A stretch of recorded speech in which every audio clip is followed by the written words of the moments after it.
Hi, my name is Amedeo Beretta, and in this tutorial we are going to see how to edit a whole blocking which has a lot of, maybe it's already at an advanced stage of complexity, without having to go in there and manually tweak all the single poses. Okay, so in particular it's worth noting that in the description of the video you will find a link to this rig, and you will find the credits for whoever animated this this piece of animation. I am not going to fine-tune this animation really. I'm just going to show you how to edit a blocking which is at an advanced stage without having to go in and fix every single pose. So let's get started. First of all, let's identify the problem. So I will press play. So that's my animation there. That's my blocking. Well, that's the blocking because I didn't do this blocking. And this, you have this Ultralisk, which I think is from Starcraft, which is slashing through a couple of boxes there, very angry. And the one problem I have with this, the main problem I have with this in the feedback, is that the character, you see, it's almost always parallel to the floor. If you check every single pose, they lack dynamism. They are a bit flat. The character is always a bit horizontal if compared to the floor, while if you were a bit more skewed in one direction or another, it would look probably a bit more dynamic. The problem is also that however, that if I grab this pose and I fix it, then I have to fix this one, and I probably will have to fix this one, and so forth. I will have to fix a number of poses. So how can I go about this problem? So the first thing that I want to do really is to select whichever control of this character is going to control the orientation of the upper part of the body, and I think this should be all of them. And then in the animation layer box in the bottom right corner of Maya, I'm going to create a layer from the selected objects. So, and then I'm going to go to a pose where I think my tweaks should start. So let me just create a shotgun in here. So there you go. And so I think, for instance, that perhaps this one pose is the one I would like to change. Or rather, let's change the anticipation to the jump. Okay, so this pose in here. What I do in these cases is, first of all, I convert all of my tangents to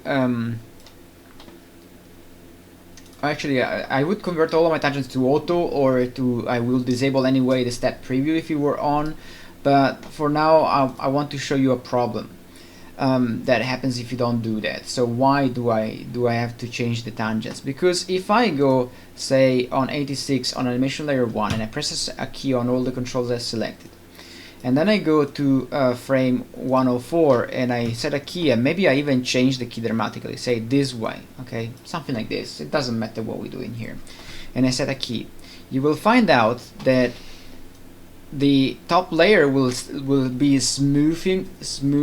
You see that it has smooth interpolation there, so it will be sort of splined already, while the bottom layer is now stepped, so you don't know what goes on.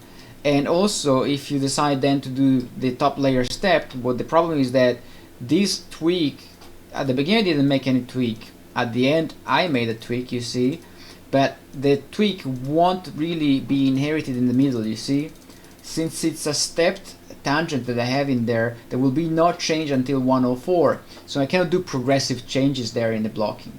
So the solution here would be to usually what I do is I go auto, and then I go to the base animation layer, I select all controls, and I go to auto as well. I might, if I were in a stepped preview, I would also disable the step preview. Right now the step preview is already off, so now essentially what you have in here is a fully splined character, well, automatically, so you can imagine the result. Okay, so the result, of course, is a bit floaty. It has a lot of problems because the blocking is still in progress. So there you go. Now, another thing so I want to go and select my objects which are on a layer, and now if you think of it, the tweak that I made on 104 is going to progressively impact the animation there. So that's already something. I don't want this key. So what I need to do in here is I want this animation to be a lot stronger, a lot more dynamic. So I want to go in the 3D view. You will find that you find out that I will animate a lot in 3D without almost looking at the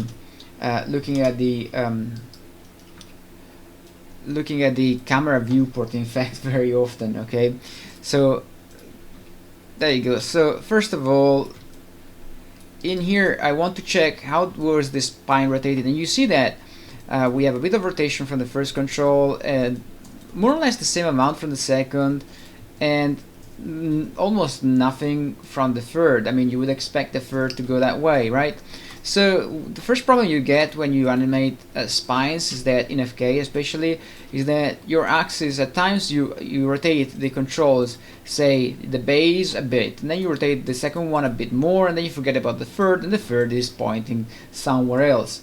It's a lot easier, trust me, to just then, once you find out you have this problem, to just zero out the rig and manually adjust the controls a bit better. So I'm keeping an eye on this pose in here, and then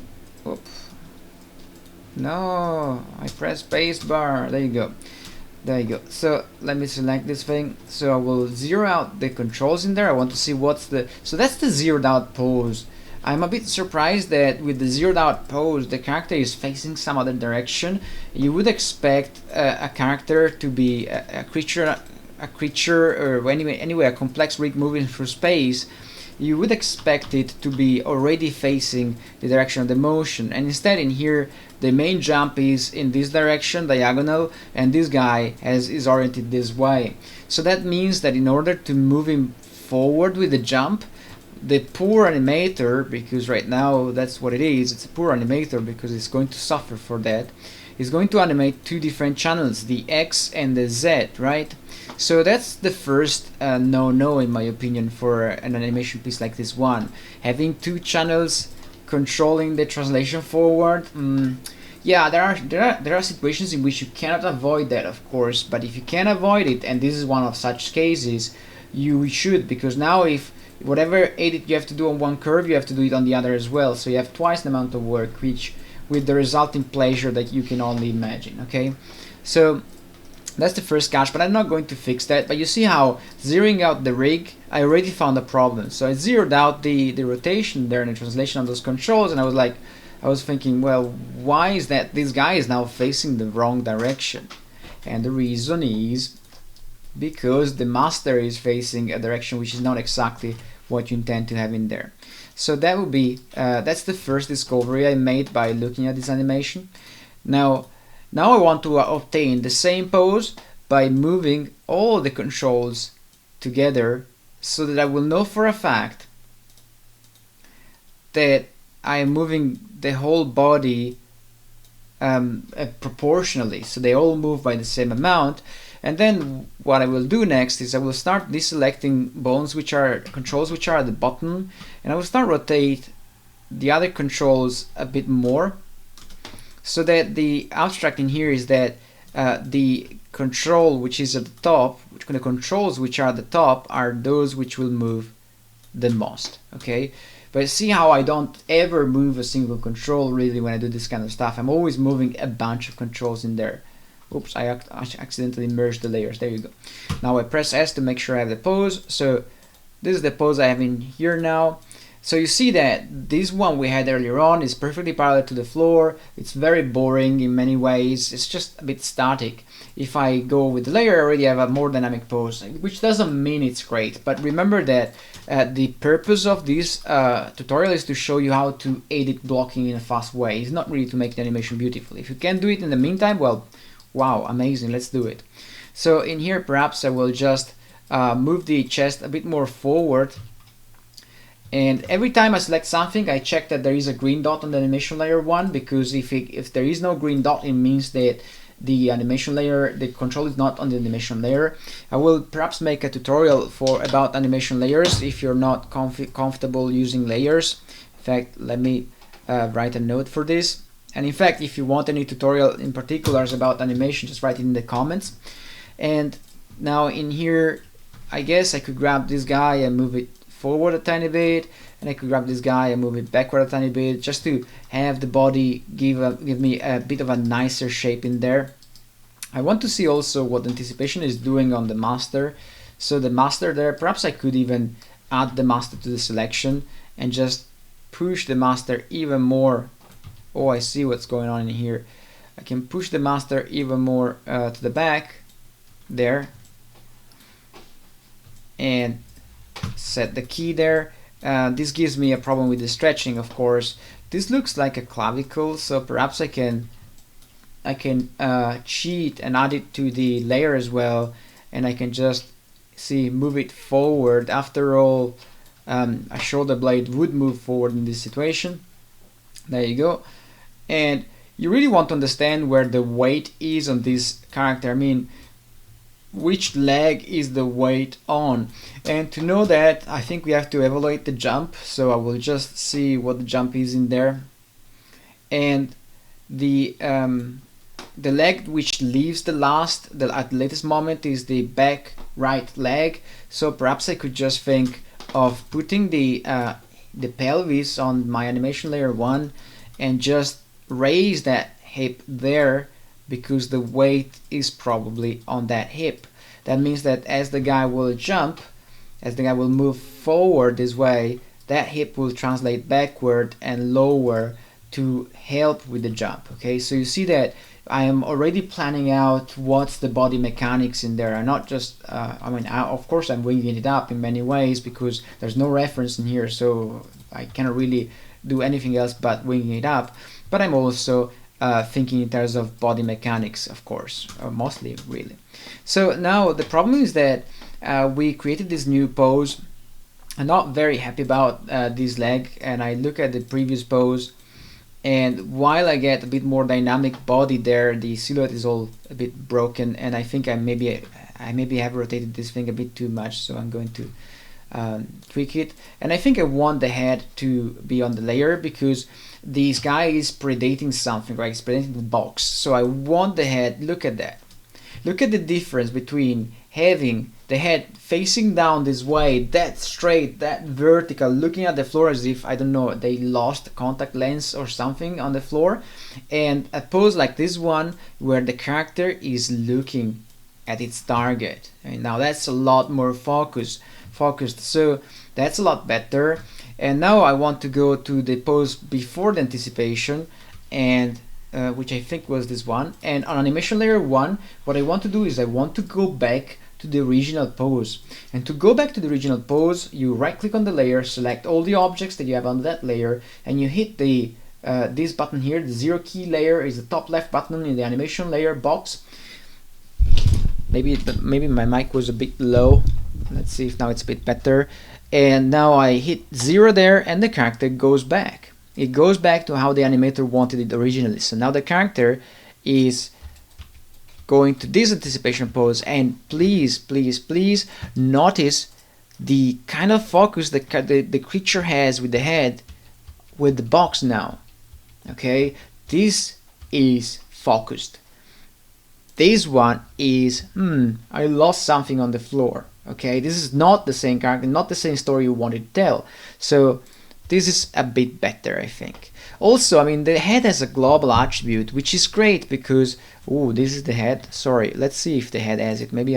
Yeah, it has a global attribute, which is great because that means I can keep the head in global, and the head will always point in the same direction. Or wait a second, is it not? Let me just check. Maybe it was already set. Let me just rotate. No, so with global at 0, the head is following, so it cannot focus. With global at 10, let's see what it does. Yes, with global at 10, you see it's a lot easier to keep the focus. And I mean, I don't know why one would decide to go and not use global, really. I find it really strange it's a bizarre choice, I think. I have to admit that. So for now, I'm not going to change global because I would have to convert the animation. Perhaps this could be the matter of another tutorial. If you agree with it, you can write it in the comments. So global to local switching, it's a good feature to have, and a good thing to have, the ability to move quickly between one and the other. It's definitely a valuable workflow there. So now this is my animation there, and you see now the character is a lot more focused. I want to see if there's anything I can do with the shoulder. I want to see if I can just raise the shoulders, if that's even possible, of course. I mean, you never know what a character can do there. So when I do in here, it feels like I can't translate the shoulder, so I will just cheat and raise the shoulder. I will put them, both of them, on a layer there, and I will just raise them. I mean, the rig doesn't let us how do you say, oh, even even the arms can be global, so they can be globally oriented. I mean, that's really useful. It's a bit of a shame that we're not using it. That means that we're going to have more trouble splining than we would normally have, at least for this scene. But anyhow, it's any animator's decision there to do this. So I mean, I'm going to look at this pose as, and then go back to 0 with these arms in there. So look at the previous pose, which was totally static, and this one in here. Now this is a lot better. I mean, this guy means business now. Okay, now the problem is this leg, which really sucks now. So I'm going to see if perhaps I could have this leg land not as forward in here, and I can do it. I can definitely do it. I can put this leg on a layer, and I can find out what's the last frame it has on the floor, so 55, and then I set a key on the layer, and then I go to 67, where is the contact, and I'm going just to move the contact a lot closer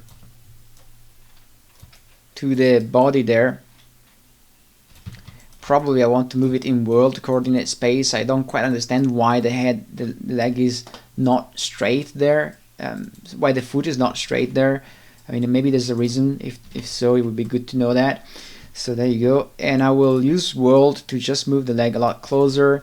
I'm not sure it's a good idea to move the pole vector with the leg, but hey, I don't know this animation well enough to know. So it seems to me that the way this rig is set up to animate this rig, let's call it that way. The way this scene is set up makes it very difficult to animate, because every time you rotate the chest, you have to aim again with the head.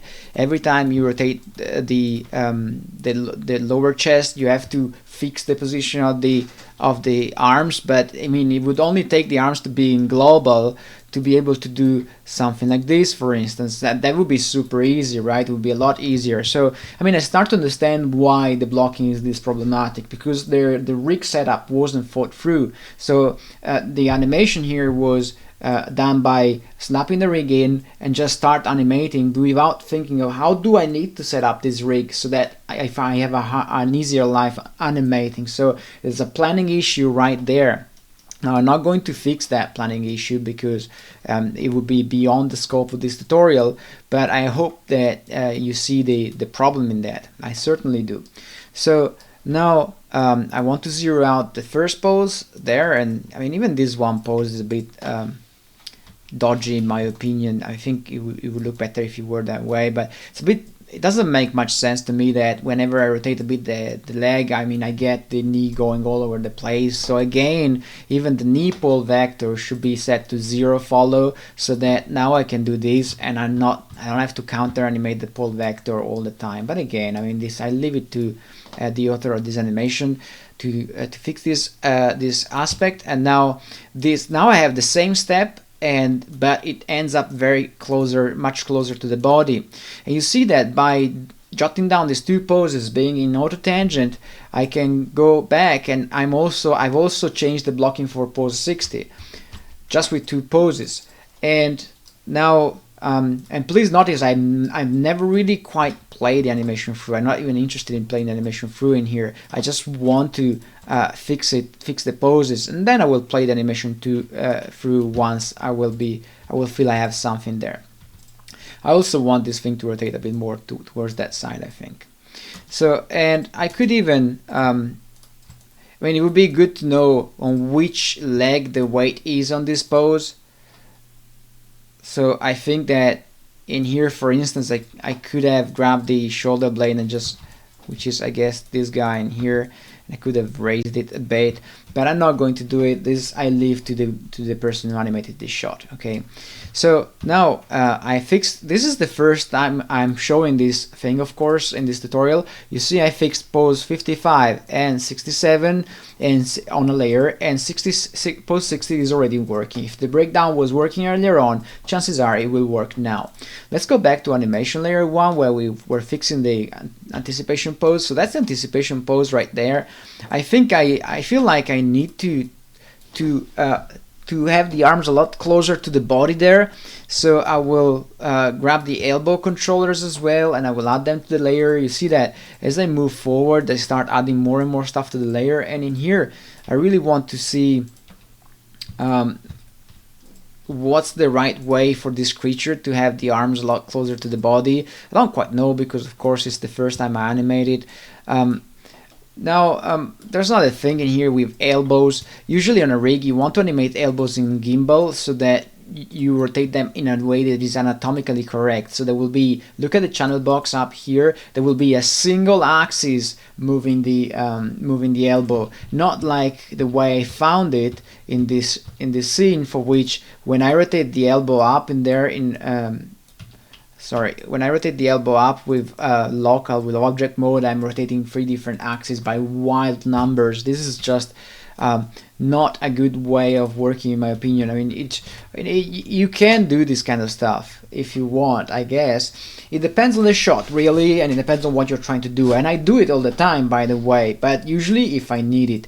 If you don't need it, you don't do it yet, okay? If you need to rotate this guy there, you might as well think of it in terms of which are a bit more anatomically correct and use the shoulder instead. That would make a lot more sense, by the way. So I grab the other elbow, and again I zero out this guy, and I want to just close the elbow a lot more. I need to reposition the arm, of course, so I will just this time for the shoulder I will use object mode. If I find the shoulder, that is, I think it's that guy. There you go. So that will be my pose in there. Let me just tweak it a tiny bit better.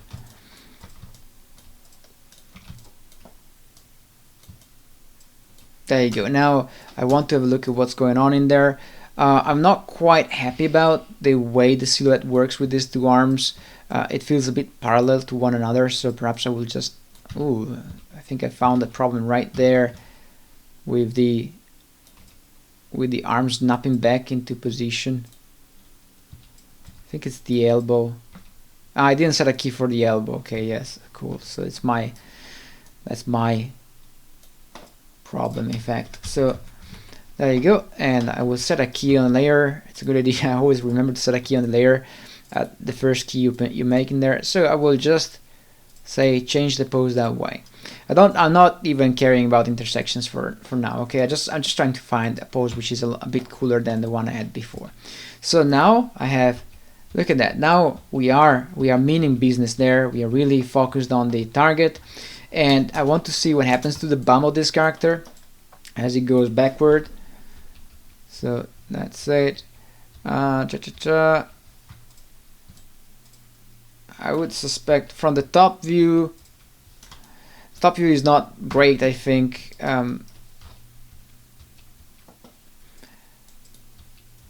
But it's sort of working, okay? I mean, now, as I said earlier on, I'm not going to tweak this animation to death. I'm more interested in showing how to control the animation a bit better. So let's say this is the pose.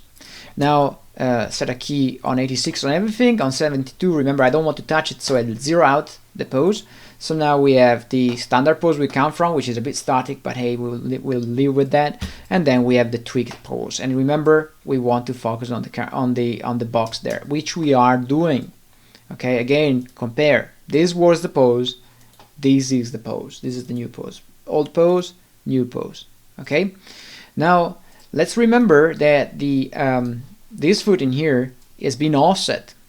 Remember that on 67 we moved it. So I will press S. I will select all the controls on that foot layer and press S, so that the foot will stay there until 86, and probably even later. Now the problem is that we are going to then jump here, and we're going to find out this pose, which was, the pose used to be like that. So the problem with this pose is that again it's flat parallel to the floor. My idea is that it would be great if this would be would have the opposite inclination than the anticipation. So we slash, we anticipate with the right hand side of the character up, and we slash with the left hand side of the character up. So in here, usually I have two methods. The first thing I normally do is I go down back to the 0 pose there, and so that I get back to the standard pose. Please notice that if I change 104, as the guy jumps, as the creature jumps, you will find out that the poses will progressively interpolate to the new pose. So by fixing just 2 poses, we are fixing all these keys in here. By the way, I have no idea why there is a key every frame in here. That doesn't make much sense. But hey, again, I don't know. I leave it to the author of this animation to fix. 104, and now on 104 on that layer, I want to grab the spine controls again, like I did for the previous pose. And the first check I'm going to do is, how does this character look when I zero out the rotation of the chest and the spine controls? So I want to see what's the look of the final pose, and that's the look of the final pose. So okay, fair enough. So what I can do in there is, I think I could try and rotate the whole thing forward, the lower part of the body forward, rotating everything. Then I deselect the lower control or controls, and I rotate back the top controls. You see, I'm doing that all together so that I never have a single control moving individually, right? Sort of, if I have to find you an example, this area would probably be a good example of controls moving individually. So this one in here between 99 and 100. Let's look at it from the perspective view, because from the camera you may miss it. You see that there's one control which in just one frame changes orientation, and then it doesn't change it anymore. And that's bound to give troubles to whoever is animated this thing. So in here we never really want to do that. I mean, you never want to have a very complex character to rotate a control by a massive amount and while everything else stays still. That's the recipe for troubles, okay? So in here, now the idea is that we are slashing the box, right? We're very angry at the box for whatever reason. So I think it would make sense to be as close as we can to the box, project it towards it, and now compare the previous pose from the side view with this guy. You see how with this pose we are pushing forward. We actually extending forward, okay? This is a lot better in terms of storytelling. Now I can grab the shoulder there and I can cheat maybe the position and raise it a little bit and move it to the back a little bit, say there. And then I think I can swipe even more open with these arms there. And same goes on the opposite side. I think I will probably cheat the position of the shoulder there, and I will swipe even more open. Oops, sorry, wrong control. There you go. Again, here the blade has been rotated on different axes so that the guy now is a lot more open. There you go, something like this. I would kind of expect this guy, that foot to land somewhere else there. But remember, there's still how do you call it, an offset there, okay? So I will find the contact pose, and on the animation layer 2 where I added the offset, I will probably have to set a 0 key eventually. Right now I will just set a key because I need to find out when is it that this guy leaves the floor. And you see that the guy leaves the floor, for whatever reasons, it slides forward between 91 and 94, which doesn't make any sense. I think it leaves the floor at 94, so set a key there. Then I will go to 104 and set a 0 key. And now the character is going to have the foot exactly where the animator put it at the beginning. And then I think I'm going to open up I don't know why a contact pose should be, a down pose should be not on the floor, should not be on the floor. That's a mystery, but I will flatten this foot a bit better, and I think I can even move it a bit more forward and a bit more open towards the outside, so that you see that it's better supporting the weight of the character there. This floor in here, this foot in here, probably I want to put on animation layer 1 as well, and I want to see if there is a better pose in there. Probably the problem there is not really the foot, but it's pole vector. So I will add the pole vector as well, and I will find its contact pose, and its contact pose is here at 101. So I will find its down, and the down is at 104. So at 104, I will just move this guy maybe a bit more forward and to the side. Oh, sorry, I need to be on the right layer, a bit more forward to the side, and then I will grab the pole vector. And it's not a good idea probably to have the pole vector this close to the leg. Maybe it's a good idea. Usually I keep pole vectors a bit further out, and usually always aligned a bit to the leg itself, so that they are easier to find. So there you go. I will open them up a tiny bit, and now I want to go, I don't want to change any other pose on that foot, so I will find out where is it that foot needs to keep the same offset, and I think it definitely needs to keep the same offset on 101 when it's the contact. So we'll set a key there, and then I will find out where the foot leaves the floor, and it's leaving the floor at 94. I don't know why it's sliding forward again. Another mystery, but I don't care about that. So I will zero out the foot in there, just in case it changed anything. Let's see. There you go. It didn't change anything, it seems. There you go. Let me see. And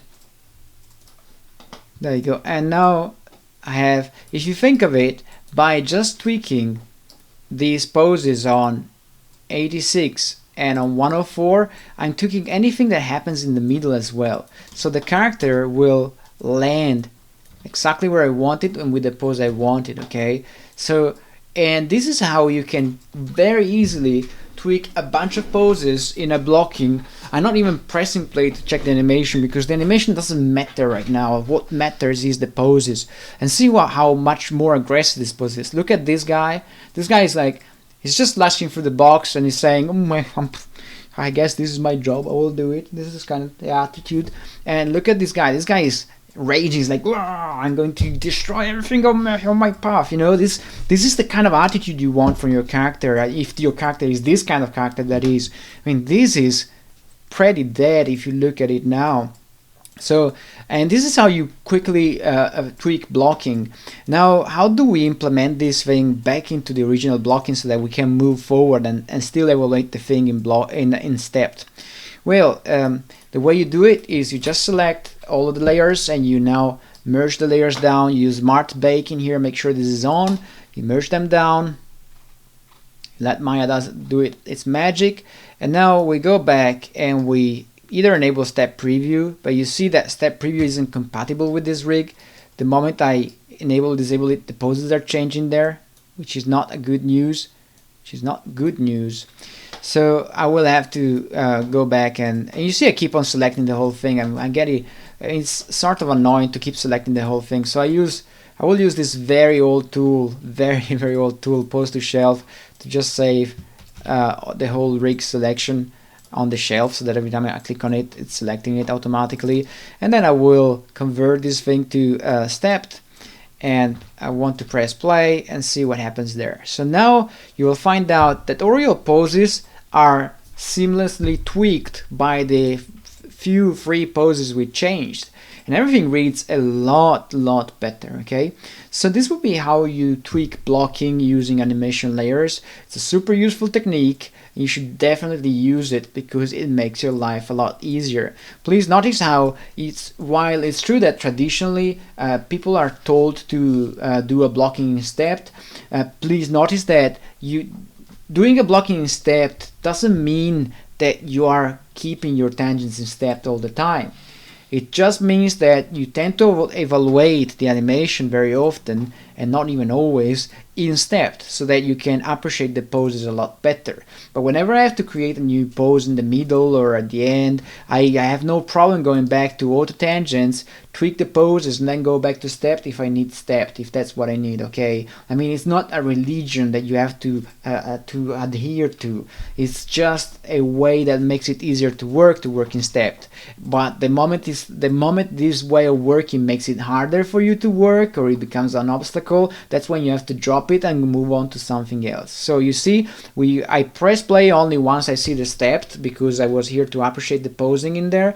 But then other than that, I just use auto tangents or whatever I need to use in there. I don't care.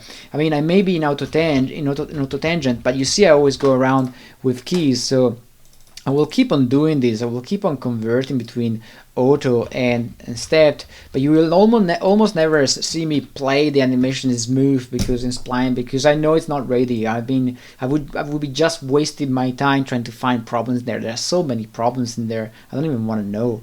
So in here, one thing that we could do again as a last thing, probably I can delete this key. You see, it doesn't change anything, and I will delete this key, and that changes something. But I mean, I think the animator here has to ask themselves whether they really want the keys to happen at one frame distance from one another. Okay, so another thing I could do is perhaps I could delay the swing of the arms as they open, because they happen a bit too progressively there. So one thing that I could do, again, I will use layers to do this thing, just to reiterate on the concept of using layers. And there, and I will put this guy on an animation layer and all the arms on animation layers. And what I want to do there is I want to go to 98, set a key on the layer. I will zero out the arms because I want to see where they go if I zero them out. Please notice that one of the first things I do is really zeroing them out. See that the rig is not really updating properly there. When I translate this guy, it sort of snapped. And in here I want to see, again, I want to position them. I want to see, the original pose was like that. Now I will move the clavicles, the shoulder blade, a bit closer to the head, so that as they will expand, I can see the motion a lot better. I will create more contrast, and then I will delay the elbows like you would do normally in a walk, you know, with the elbow, the forearm being delayed, right? That's how you would do it normally, usually. And then I will rotate the shoulder blade there, the shoulder there. I forgot to set a key, of course. Something like this. To be honest, I should have checked which arm should be on top of which one. Let's see the anticipation there. So I go down to frame 86, which was the anticipation. I will zero out the channel, so the left arm seems to be on top.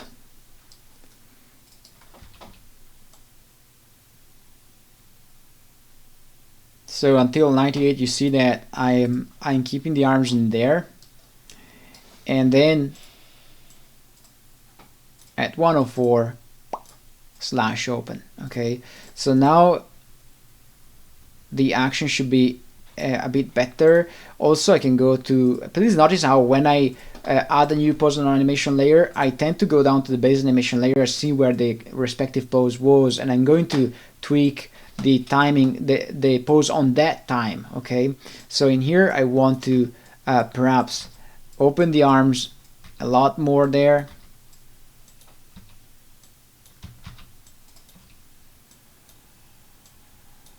There you go. While at the same time I want to delay the opening of the forearm. That has to be the last thing that comes open. And also I probably want to keep this arm above, the left arm above the right one. There you go. So now it would open a tiny bit, but the most opening will happen there and there. Of course, I mean, if I've opened this thing, I can keep moving, and the forearm will be the thing that moves the most in there, right? So please notice how I always end up going back to the 3D view for whatever I do, and then eventually they will come back down to the standard pose or whatever that is. I'm not going to tweak the last pose. So now hopefully the opening of the blades will be a bit clearer. I guess I could even exaggerate this thing a lot more.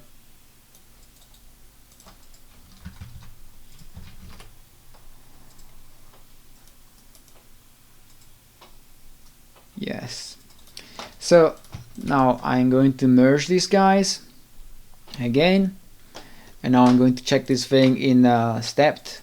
So I'm going to select all controls, all keys, go back to stepped. Actually, I used to have a marking menu, which now I don't remember the shortcut for anymore, where I would just select the tangents in the viewport without even going to into the menu on the timeline.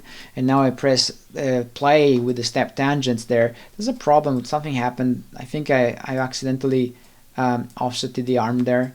You see, however, that now the action is a lot stronger in anticipation in the opening of the arms there. Okay, so that's how you would tweak your blocking really quickly.